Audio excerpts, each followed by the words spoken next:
Nah, teman-teman sekalian, mungkin nanti bisa dipelajari bahwa sesuai dengan mandat di Undang-Undang 20 2023 tentang aparatur sipil negara, saat ini kita sedang melakukan penyusunan untuk rancangan peraturan pemerintahnya. Namun demikian, untuk efektivitas pelaksanaan pengadaan, maka tim kami juga bersama instansi terkait termasuk dengan BKN sudah menyusun dan menetapkan Pak Menteri itu Permen 46 2024 termasuk instrumen pendukung untuk pelaksanaan pengadaan P3K tahun 2024 ya. Ada Kepmen 347 ya tentang mekanismenya, ada Kepmen 348 terkait dengan P3K guru dan juga Nakes ya di 349. Nah, ini barangkali nanti yang harus teman-teman pelajari dan ini menjadi pedoman dalam rangka pengadaan P3K tahun 2024. Yang harapannya ini bisa dilakukan seoptimal mungkin.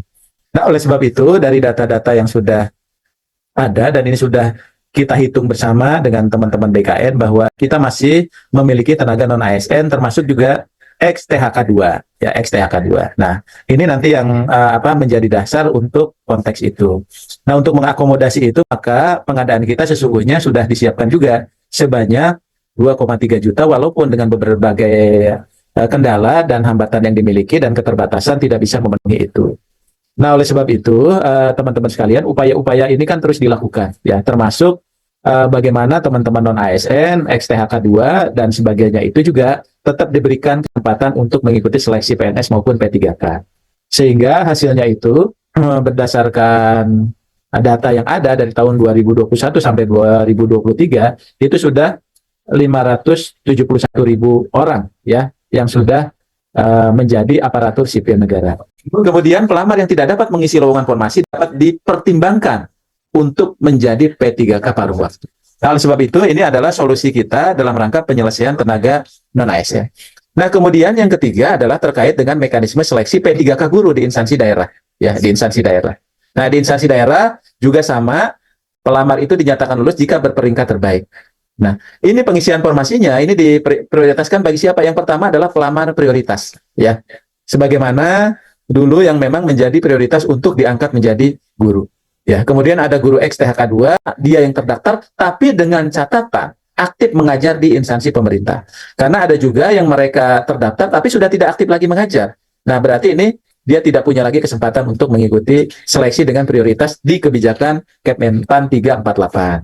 Ya. Kemudian juga guru non-ASN di sekolah negeri terdaftar di Dapodik dengan catatan dia aktif mengajar. Kemudian kesempatan juga diberikan bagi potensi-potensi guru yang memang lulusan pendidikan profesi guru, ya, yang menjadi target prioritas dari Kementerian Pendidikan Kebudayaan dan Ristek. Nah, jika terdapat pelamar prioritas yang berasal di luar instansi pemerintah atau dari sekolah swasta, maka ini harus disyaratkan memiliki surat izin untuk melamar pada seleksi P3K guru dari kepala instansi atau lembaga yayasannya. Ini penting Bapak Ibu, teman-teman sekalian, jangan sampai nanti pemerintah yang disalahkan melalui proses ini. Karena apa? Banyak sekolah swasta yang akhirnya dia kehilangan guru-guru terbaiknya. Nah, makanya kalau ada izin, berarti kita punya asumsi bahwa gurunya itu sudah terpenuhi di swasta itu. Ya, sehingga nanti tidak ada persoalan di kemudian hari. Kemudian pelamar yang memiliki sertifikat pendidik yang linear dengan jabatan yang dilamar, maka dia akan mendapatkan nilai paling tinggi, ya sebesar 100% dari nilai kompetensi teknis. Artinya, Bapak Ibu sekalian, ini berarti linearitas itu akan terkait dengan kapasitas yang bersangkutan, kompetensi yang bersangkutan. Karena itu adalah wujud pengakuan bahwa orang itu kompeten. Nah, selanjutnya ini juga yang penting, semuanya sama, bahwa pelamar yang tidak dapat mengisi lowongan formasi itu, akhirnya juga dapat dipertimbangkan untuk menjadi P3K paruh waktu. Nah, oleh sebab itu, Bapak Ibu, teman-teman sekalian, harapannya bahwa mekanisme seleksi P3K ini bisa mengakomodir sebanyak mungkin kuota untuk non-ASN. Jadi prioritas di dalam 3 Kepmen ini adalah untuk mereka yang memang statusnya sudah non-ASN di instansi pemerintah, ya, instansi pemerintah. Nah, oleh sebab itu, ini sudah kita rangkumkan bahwa prioritas secara berurutan itu, ya, baik guru maupun tenaga kesehatan, sebagaimana yang saya sampaikan tadi. Namun, Bapak Ibu, teman-teman sekalian, seleksi ini tetap menggunakan CAP-nya BKN, ya, tapi dengan kelulusan terbaik. Dan yang paling penting, ketika kemarin itu ada teman-teman yang kekurangan pengalaman, kami yakin bahwa di tahun 2024 ini, mudah-mudahan pengalaman 2 tahunnya itu sudah rata-rata terpenuhi ya. Rata-rata terpenuhi. Karena kemarin itu baru 1 tahun dan sebagainya. Sehingga pengalaman di bidang kerja itu, ya sesuai dengan kompetensi jabatan itu, yang minimal 2 tahun itu mudah-mudahan bisa terpenuhi untuk jabatan fungsional ahli pertama dengan terampil. Ya, dengan terampil. Jadi terampil itu bisa secara keseluruhan, tapi yang untuk keahlian itu untuk hanya ahli pertama. Tapi bagi mereka yang akan masuk ke jenjang ahli muda, maka minimal itu dia harus 3 tahun. Ya, kecuali bagi jabatan fungsional dosen, ya pengawas sekolah maupun jabatan fungsional bidang kesehatan. Nah, yang dimaksud aktif bekerja di instansi pemerintah itu selama paling kurang 2 tahun berturut-turut ya pada saat melamar. Berarti dia bisa di satu tempat atau tempat lain, tapi dia bekerja secara berturut-turut. Nah, namun demikian, Bapak Ibu, teman-teman sekalian, mereka itu tetap prinsipnya bisa melamar dengan formasi yang ada itu.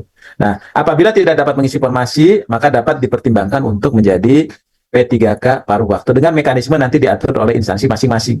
Ya, berapa gaji yang mereka atau penghasilan yang mereka terima, kemudian kebutuhan kompetensi mereka untuk mengisi waktu di pekerjaan ini kira-kira akan diberikan berapa lama ya. Nah, oleh sebab itu Bapak Ibu, teman-teman sekalian, kemarin juga kita sudah sampaikan bagaimana kebutuhan PNS baik untuk umum maupun yang khusus. Nah, sementara yang P3K ini jika masih terdapat formasi yang kosong ya dapat diisi dari pelamar pada jabatan dan kualifikasi pendidikan yang sama. Jadi seperti optimalisasi ya di sini ya, lokasi kebutuhan yang berbeda. Kemudian tetap dia berperingkat terbaik di jabatan itu. Jika instansi pusat melakukan pengelompokan kebutuhan, maka pengisian kebutuhan yang belum terpenuhi diberlakukan terbatas pada kebutuhan jabatan yang telah dikelompokkan tadi. Jadi di awal itu, instansi itu seharusnya sudah merencanakan ya apa-apa yang harus mereka lakukan. Dan ini barangkali Bapak Ibu menjadi catatan penting juga ya bagi baik pelamar maupun bagi para pengelola ya. Jadi apabila pelamar itu melamar lebih dari satu instansi dan satu jenis pengadaan satu jenis jabatan atau menggunakan 2 nomor identitas kependudukan yang berbeda, dia dianggap gugur dan dapat dikenakan sanksi sesuai ketentuan peraturan perundang-undangan. Jadi mohon ketika seleksi administrasi itu, panitia itu betul-betul bisa mengamati dan menelaah dengan baik ya secara selektif ya.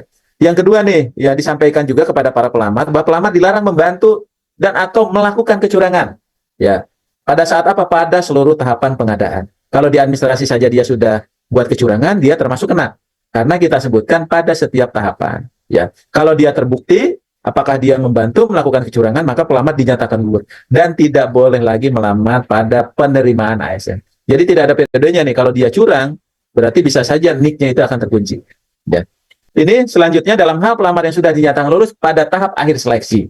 Dan atau sudah mendapatkan nomor induk calon PNS atau P3K, kemudian mengundurkan diri, maka kepada yang bersangkutan pun dikenai sanksi tidak boleh melamar ya pada penerimaan ASN untuk 2 periode tahun anggaran ya pengadaan pegawai ASN tahun berikutnya.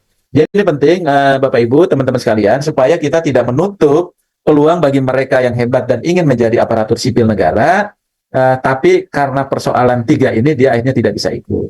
Nah, oleh sebab itu kami ingin sampaikan bahwa kepada teman-teman semua para pengelola, lakukanlah proses pengadaan ini sesuai ketentuan peraturan perundang-undangan agar tidak terjadi temuan-temuan ya yang menyebabkan nanti mengganggu aspek integritas dan moralitas kita dalam sistem pengadaan. Jadi kita betul-betul harus menjaga dan memiliki komitmen menjaga integritas dan moralitas dalam sistem pengadaan. Kemudian juga jangan lupa Bapak Ibu sekalian, karena ini terkait juga dengan teman-teman yang non-ASN, di mana sudah ada namanya dan sebagainya, sudah ada pendidikannya dan sebagainya, mohon antara orang kualifikasi dan jabatan unit kerjanya itu disinkronkan.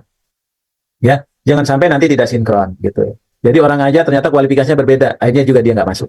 Ya, jadi ini kesalahan jadi bukan di kami sesungguhnya jadinya. Ya, nah oleh sebab itu tolong kualifikasi jabatan dan unit kerja itu dicermati sekali. Ya. Kemudian tahapan seleksi ini harus diikuti. Ya jangan sampai Bapak Ibu ternyata tahapan seleksi sudah berjalan, minta perubahan ini itu dan sebagainya. Karena kita tidak akan akomodasi lagi. Karena ini akan mengganggu proses tahapan seleksi yang dilaksanakan oleh teman-teman BKN. Ya, jadi teman-teman BKN ini juga tergantung kepada kebijakan yang sudah kita lakukan. Jadi mohon Bapak Ibu bisa bekerja sama dengan baik ya dengan BKN ya sehingga tidak lagi nanti ada dalam perjalanannya perubahan ya, afirmasi dan sebagainya ya. Kemudian juga harus memperhatikan alokasi untuk kebutuhan-kebutuhan tertentu yang memang jika ada di sana. Nah, oleh sebab itu proses-proses ini barangkali yang nanti harus dijalankan oleh teman-teman semua. Ya mungkin nanti dari timnya Mas Surya kami persilakan nanti untuk menyampaikan beberapa hal penting ya terkait dengan bagaimana proses penyerahan nanti untuk apa namanya teknis untuk penyerahan formasi bagi teman-teman. Mohon nanti supaya bisa dijelaskan secara detail sehingga nanti teman-teman daerah khususnya yang jauh bisa mempersiapkan. Dan nanti pada forum itu kami juga akan berikan kesempatan teman-teman sekaligus berkonsultasi ya Mas Surya ya. Jadi ada kesempatan untuk konsultasi dengan tim Mas Surya nanti sudah siap-siap nanti untuk kita siapkan mejanya. Jadi sekaligus saja apabila hal-hal teknis yang perlu ditanyakan nanti bisa langsung pada forum ketika ketemu di Hotel Sahid. Kemudian bagi teman-teman Papua mungkin juga akan ada waktu khusus. Nanti mungkin Mas Surya akan menjelaskan dengan tim.